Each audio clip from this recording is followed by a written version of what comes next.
zar ne misliš da je možda došlo vreme da se druga strana pita?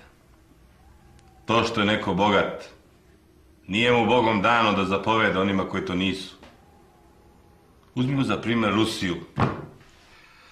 Ruski bolševici su pokazali svetu šta misle o buržujima i kulacima. Isto se to desilo u Francuskoj i u Engleskoj. Proletarijat jača, moj brate, svuda u svetu. Radnik je ustao protiv fabrikanata i derikoža. Stvorit ćemo svet, jednak za sve. Bez bede i bez siromaštva. I svako će imati svoje mesto u socijalističkoj revoluciji. O čemu ti govoriš? Srbija je trebala da ustane protiv okupatora, a ne protiv kralja i domaćina.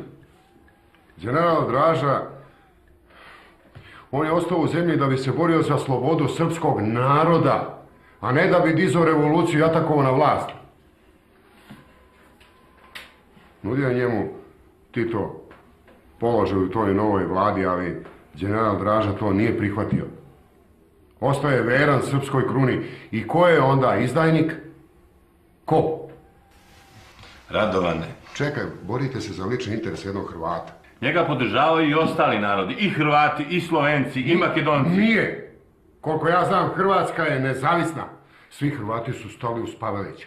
Nije tačno, Radovane. Nemoj da mi govoriš o par beskućnika koji nisu htjeli tamo da prihvate novu vlast, nego su pobegli u Srbiju, da ih Srbi ponovo oslobađaju. Pa je li ova srpska krv toliko bezvredna? Teče potocima od balkanskih ratova pa sve do sada. Osim nama vratili smo slobodu i Hrvatima i Slovencima i Bosni. Bosna je vazda bila srpska zemlja, Radovane. Opa, bravo. Ajde da nazdravimo, napokon se u nečemu slažemo večeras.